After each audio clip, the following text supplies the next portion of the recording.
Assalamu alaikum ma sœur et bienvenue au podcast de Nafsi sous silence. Tout d'abord, comment te portes-tu ainsi que ta famille? J'espère que vous vous portez tous bien et si ce n'est pas le cas, ça ira. Tout vient d'Allah, on ne se décourage pas et on ne désespère pas de la miséricorde et de la bienveillance d'Allah.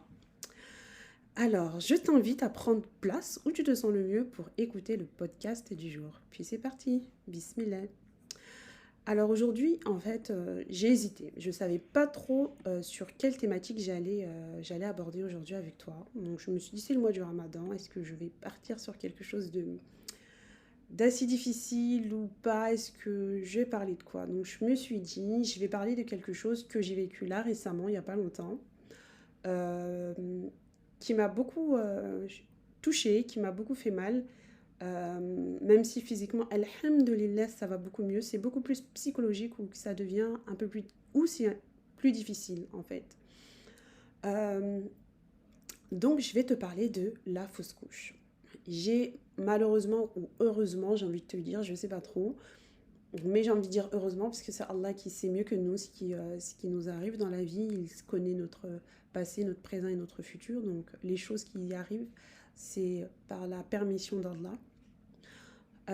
J'ai malheureusement, heureusement, comme je disais, fait une fausse couche le 31 janvier 2024 à 9h10 exactement du matin. C'était un mercredi matin où, voilà, comme tous les mercredis matins, c'est le mercredi où les enfants partent au foot, mes deux petits partent au foot.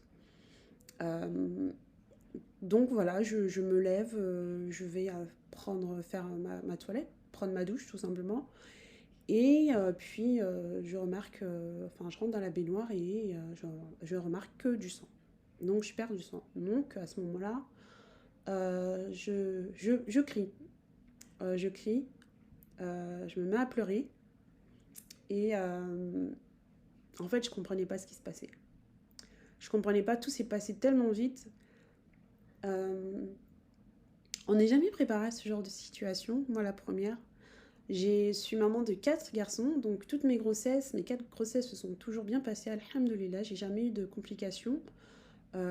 Tous les grossesses à voix basse, pas de césarienne, rien du tout, tout allait très bien, sauf que voilà, j'ai toujours eu des gros bébés qui faisaient plus de 3 kg 500, 3 kg pratiquement 3 kg 700, 800, le petit dernier je crois.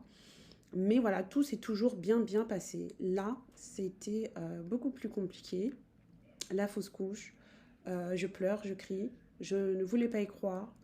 Euh, Mon mari qui m'entend pleurer, crier, donc il va chercher je ne sais pas quoi, si c'était un couteau, un tournevis ou je ne sais pas quoi pour ouvrir la porte de la salle de bain, donc il rentre, il ferme la porte derrière lui et il me demande qu'est-ce qui se passe, pourquoi tu pleures, qu'est-ce qu'il y a ma femme, donc je lui explique en pleurant que je suis en train de perdre du sang, je sais pas, je suis en train de perdre le bébé, donc lui tout de suite il me dit non, il me rassure hein, du mieux qu'il pouvait avec les mots qu'il avait, et en me disant non t'inquiète pas ça va aller c'est rien, c'est juste le début de grossesse, peut-être que c'est juste du sang mais euh, te, te prends pas plus la tête que ça va aller, c'est Allah qui décide, voilà c'est le décret d'Allah, il faut accepter la situation, il faut dire alhamdulillah.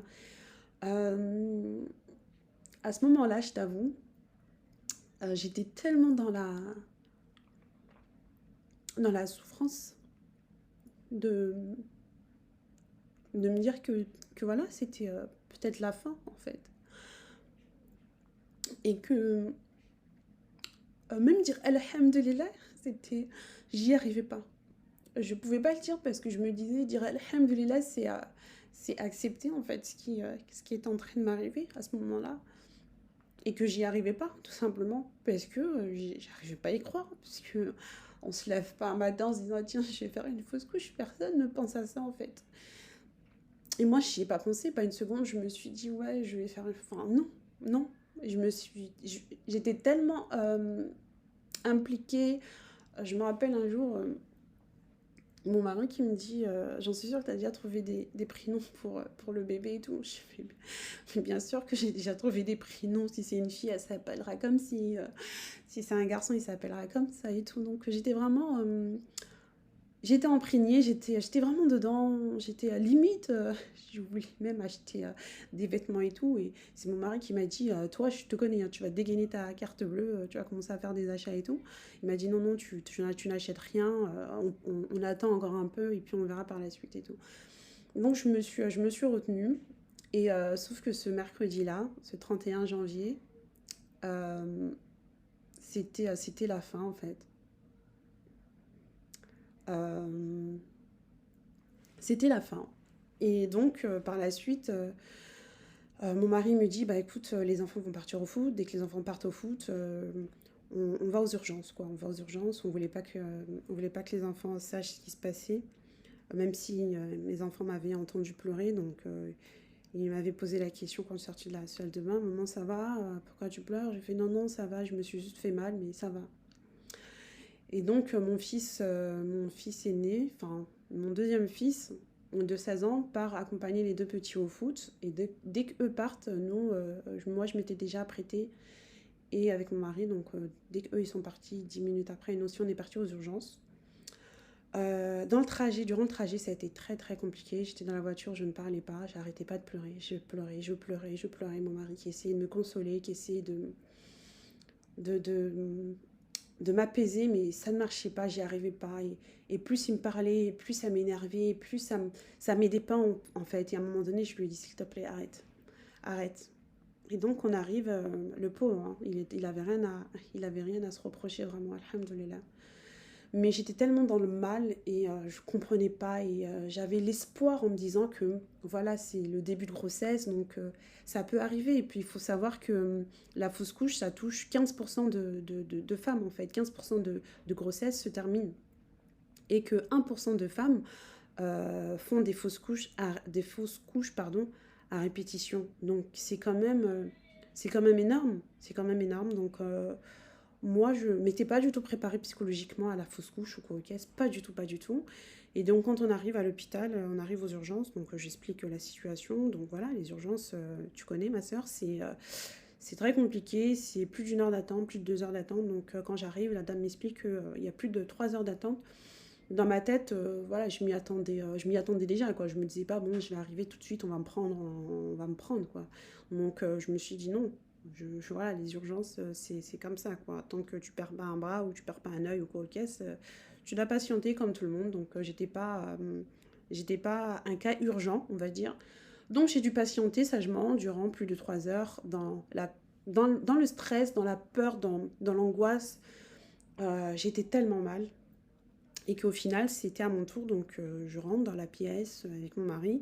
Donc j'explique le pourquoi du comment j'étais là. Donc la sage-femme ou la gynécologue, je sais plus, je crois que c'était une gynécologue qui me pose des questions. Pourquoi, est-ce que j'ai déjà eu des grossesses, est-ce que j'ai déjà fait des fausses couches et tout et tout. Donc elle me demande que si j'avais eu des douleurs avant, est-ce que j'avais eu...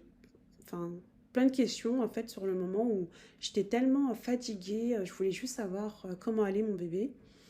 Et donc elle me dit, bah allongez-vous, on va vous, je vais vous ausculter, pardon. Et donc elle me fait euh, comment on appelle ça, une échographie vaginale, pardon. Et puis elle parle pas en fait. Un silence complet. Mon mari qui me tenait la main, qui me serrait la main. Et moi j'étais là, je me disais, mais qu'est-ce qui se passe? Pourquoi elle dit rien? C'est quoi le souci, c'est quoi le problème, est-ce que mon bébé va bien, qu'est-ce qui se passe en fait. Et puis après elle nous dit en fait, je vais vous faire une autre échographie cette fois-ci sur le ventre abdominal, je sais pas si c'est comme ça qu'on dit. Et puis de là elle me dit bah, après je vais vous expliquer. Donc elle fait son échographie. Donc moi je regardais pas l'écran. J'étais complètement à l'ouest et puis elle nous dit, bah écoutez, là vous avez un sac, vous avez... elle n'osait même pas dire si c'était embryon ou fœtus ou bébé, elle dit tout simplement, euh, le fœtus n'est pas viable, n'est plus viable, le cœur, il n'y a plus de battement de cœur, plus de battement de cœur. Alors là, c'était vraiment l'hécatombe dans ma tête. Je me suis dit non, je me suis mise à pleurer, vraiment.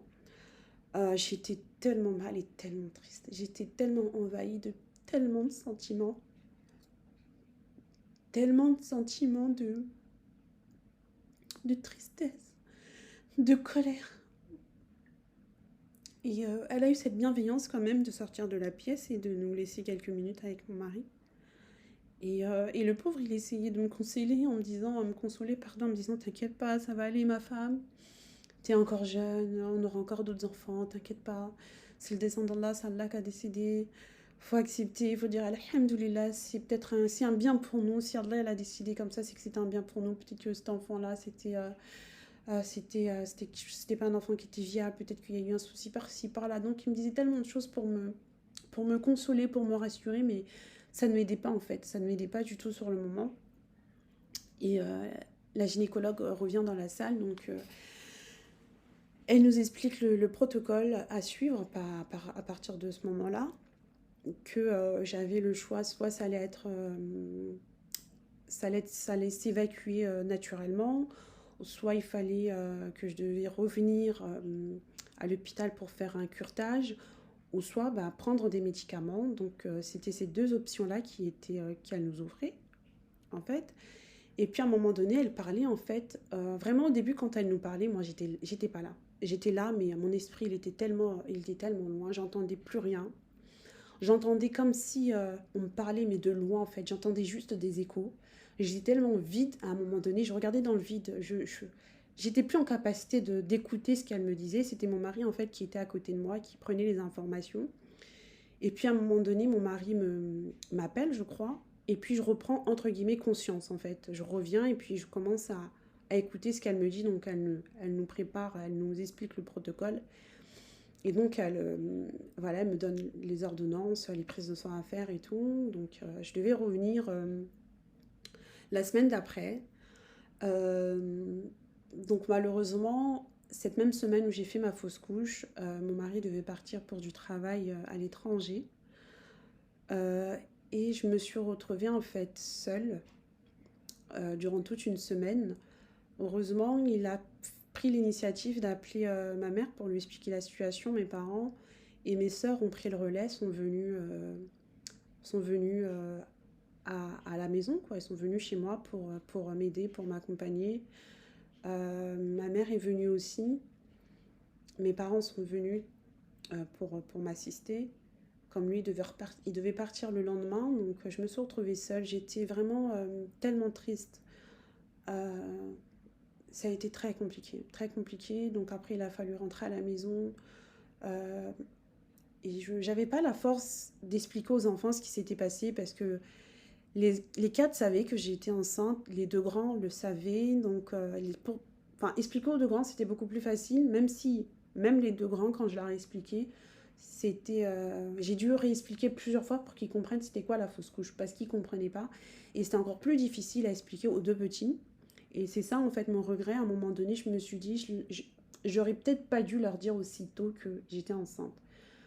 Parce que, après, il a fallu leur expliquer, parce que aussi, ils étaient contents, ils voulaient, ils attendaient, voilà, le bébé, si c'était une fille ou un garçon. Donc, c'était aussi compliqué pour moi de leur expliquer les choses, surtout aux deux petits, avoir les mots appropriés par rapport à leur âge.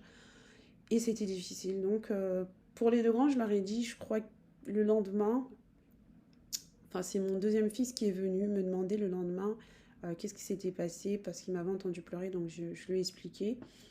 J'ai pas eu le courage de venir moi tout de suite vers lui parce que j'étais pas prête.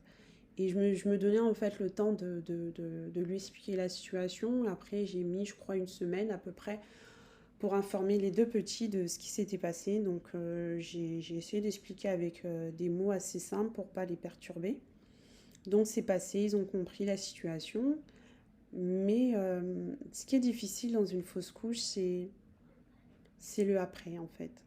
C'est le après parce que moi, quand je suis partie aux urgences, après la fausse couche, je devais revenir. Et je devais revenir, c'était la semaine d'après, un mercredi. Donc mes sœurs étaient venues justement pour m'accompagner à l'hôpital. Mais sur le coup, j'étais tellement prise de panique, j'avais pas envie de retourner à l'hôpital, j'avais pas envie de revivre ça.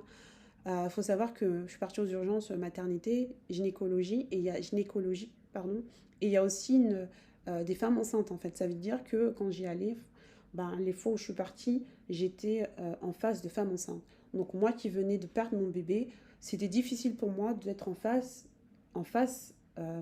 avec des femmes qui étaient enceintes. Et tu voyais les maris qui venaient, ben, je vais voir ma femme qui vient d'accoucher, tout ça et tout. Donc pour moi, en fait, c'était très difficile et je voulais tellement pas vivre ça. Donc je me suis dit, ben, je vais appeler ma gynécologue. Comme ça, ben, je vais prendre rendez-vous avec elle. Je vais lui expliquer la situation. Comme ça, ben, elle pourra peut-être me donner des médicaments ou m'aider en fait. Et donc, c'est ce que j'ai fait. Je l'ai appelée, je lui ai expliqué la situation. Donc, elle m'a donné un rendez-vous dans la foulée, dans la semaine même. Donc je suis partie la voir, moi pensant que j'allais elle allait me trouver une solution en fait pour éviter que je parte aux urgences, mais en fait non, pas du tout, pas du tout. Malheureusement pour moi, elle n'a pas pu m'aider parce qu'elle m'a dit que en tant que sage-femme en fait, elle pouvait pas me donner des médicaments pour m'aider en fait à évacuer mon bébé. Euh, Donc voilà, donc elle m'a juste fait une échographie, donc elle m'a dit qu'elle pouvait rien faire, elle m'a fait une ordonnance pour faire une prise de sang. Et j'ai dû par la suite rentrer à la maison, un peu déçue, même énormément déçue. J'ai dû appeler les urgences pour reprendre rendez-vous, pour repartir aux urgences. Moi qui ne voulais pas aller aux urgences, là j'avais justement pas le choix que de repartir aux urgences. Donc ça a été très compliqué, très compliqué. J'ai dû repartir aux urgences. Euh, C'était le jour où mon mari devait revenir, puisqu'il est resté, il s'est absenté pardon, durant une semaine. Et il est revenu un peu plus tôt de son travail, puisqu'il travaille dans une ONG. Et il est revenu un peu plus tôt de son travail, justement, pour être là à mes côtés ce mercredi, le mercredi d'après, pour aller justement à l'hôpital pour faire le curetage. Donc, arrivé au matin, j'arrive à l'hôpital.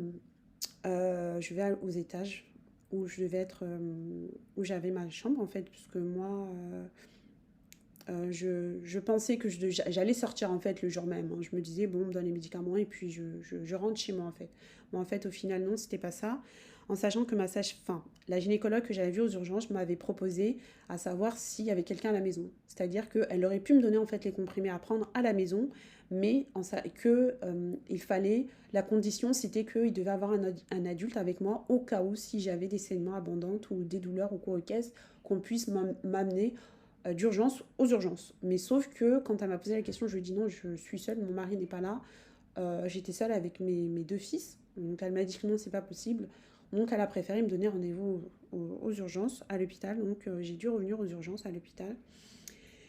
Et donc l'infirmière m'explique le protocole, comment ça allait se passer. Donc voilà, elle me disait que j'allais prendre 3 médicaments tous les 2 heures et que c'était censé me donner des contractions et permettre au col en fait de s'ouvrir pour que voilà que tout s'évacue assez rapidement et que ça allait être aussi douloureux. Donc j'avais des Doliprane pardon en comprimé et du suppositoire aussi.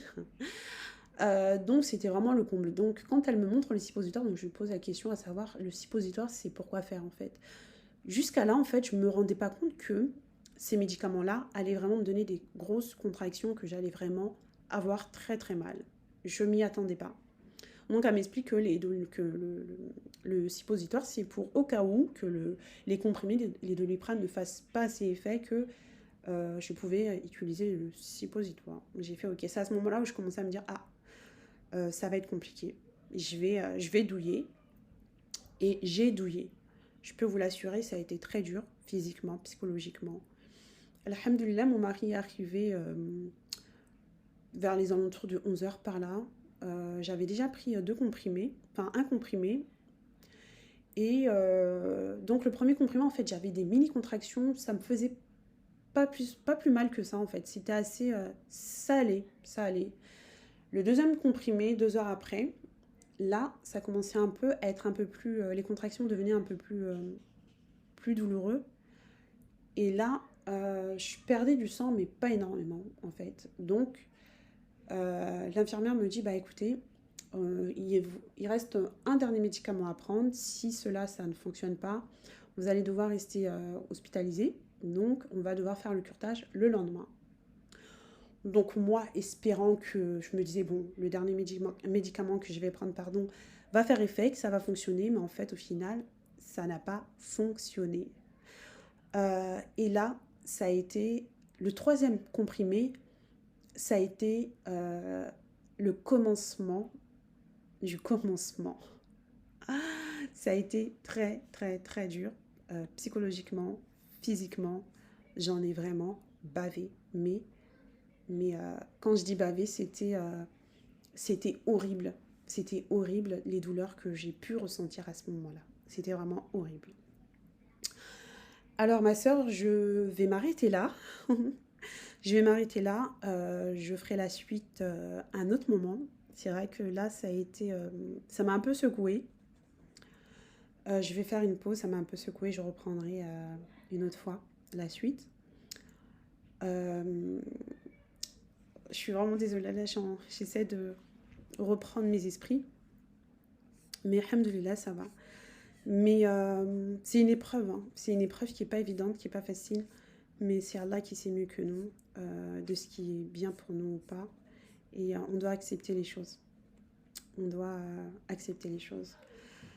J'avais envie de partager avec toi, ma sœur, avant de te laisser, une petite invocation que j'aime beaucoup, qui me touche à chaque fois que je la lis. C'est une invocation contre le chagrin et la tristesse. Je vais te la lire en français. Alors, c'est dit. Ô Allah, je suis ton serviteur, fils de ton serviteur et de ta servante. Mon tout-paix est dans ta main, ton jugement s'accomplit sur moi, ton décret sur moi est juste. Par les noms qui t'appartiennent, avec lesquels tu t'es nommé, ou que tu as révélé dans ton livre, ou que tu as enseigné à l'une de tes créatures, ou bien que tu as gardé secret dans ta science de l'inconnu. Je te demande de rendre le Coran le printemps de mon cœur, la lumière de ma poitrine, la dissipation de ma tristesse et la fin de mes soucis. Cette invocation, chaque fois que je l'écoute, je suis toujours émue. Je l'aime énormément, je l'aime beaucoup.